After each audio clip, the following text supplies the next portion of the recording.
Let me speak to that person that feels like they lost their worth or their value.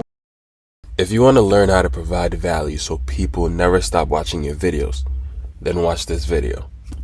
Recently, I became obsessed with learning how to provide value because throughout my time being on YouTube, I've gotten emails like this, and even comments like these, even though I have a really small channel, which right now we're at 43 subscribers. Subscribe if you want. And I love getting emails like this because when people go out of their way to reach out to me and thank me, it makes me feel like I'm actually providing value. It makes me feel like somebody's actually watching these videos that I take time out of my day to produce. And I thank you guys for that. Thank you, for real. And this feeling is so great. It makes me want to keep providing videos. It makes me want to keep making content. And so through my pondering and my research, I wanted to find out, how do I provide value? I wanted to find out, how do I provide more value to my audience? And so I stumbled upon these things that I'm about to share with you in this video. And so let's just get straight into it with number one. Value is based on perception. So the first thing you need to know is for someone to even bother paying attention to what you have to say, they have to view what you're saying as valuable. If you're the guy always rambling on about nothing, no one's ever going to take you seriously. When you constantly speak, even when no one's listening, you decrease the value of your words. You ever heard the phrase, one man's trash is another man's treasure? Well, that phrase explains this point so perfectly. And so, for instance, if you're trying to provide value to someone in your friend group, maybe you want to help them level up. Maybe you want to help them get onto self-improvement. Maybe you want to help them quit an addiction, like a porn addiction or their vaping addiction or something. If they aren't listening, then the best thing you could do for yourself is to stop talking. If they're not listening, the best thing you could do is just save your breath. Because the more you talk when they don't listen, the more you decrease the value of your words. Then you become you become a nag. You become that person that's always nagging. You sound like the bad guy. Oh, I just need a puff. I just need a hit, bro. Just let me. Now you sound like the bad guy. You sound like you're depriving your friend of whatever. But if they're not listening and you keep talking, you're decreasing the value of what you're saying. Even Jordan Peterson says it in this clip right here. But so if you have things to say, you say them, but you find people that will listen, talk to them.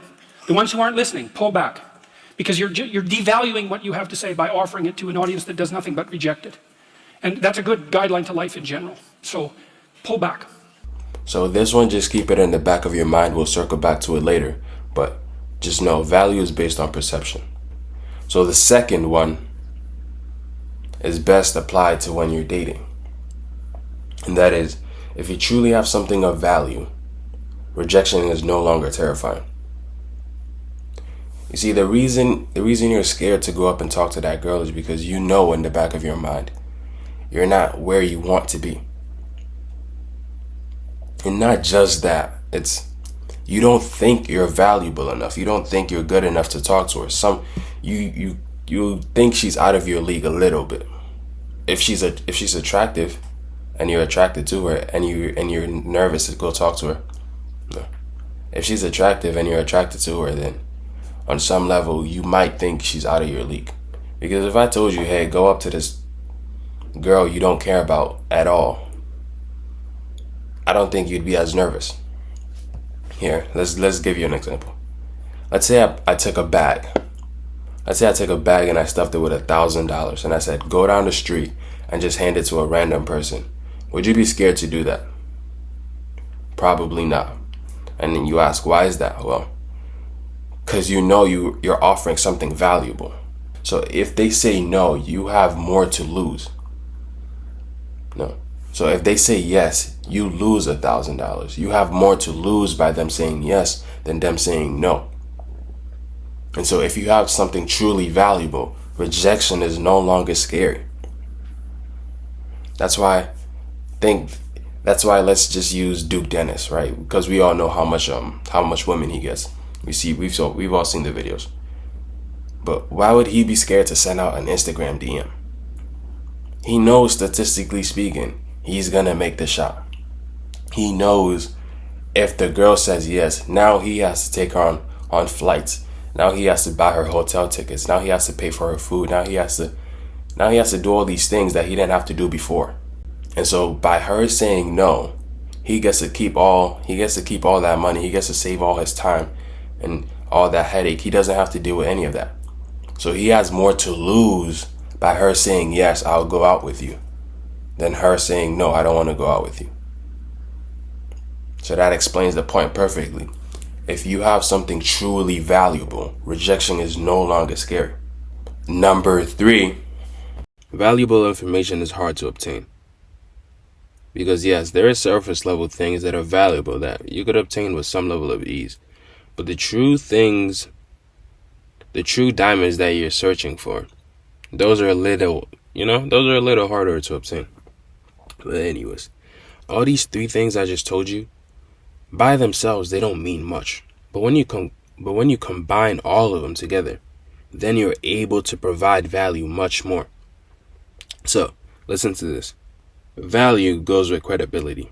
So if you make yourself credible, if you prove that you are who you say you are, and then you do hard things that nobody else is willing to do, therefore you obtain information that nobody else is willing to struggle to obtain.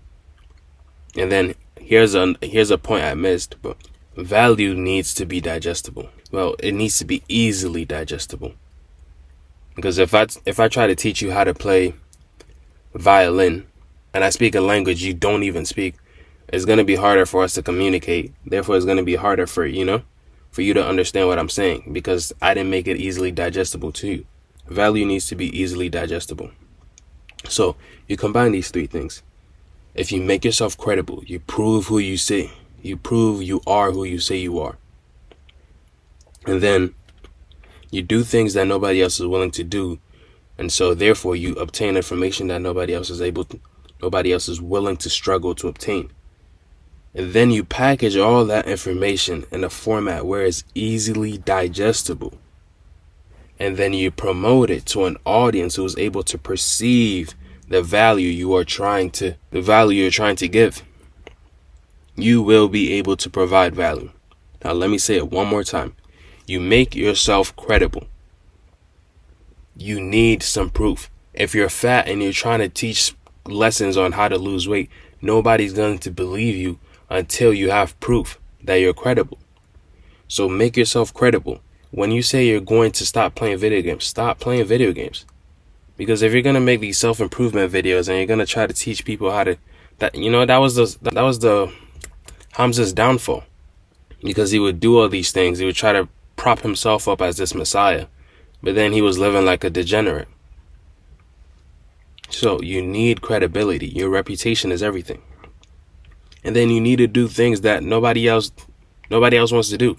Because if you want results that the 99% don't have, you're going to have to do things that the 90% of people don't do.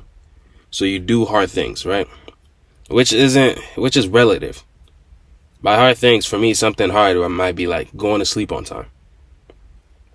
For you, it might be just being consistent with whatever, So you do hard things, and then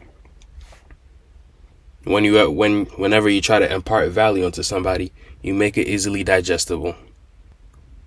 And as long as they perceive the value of what you're saying, you, my friend, will have provided value.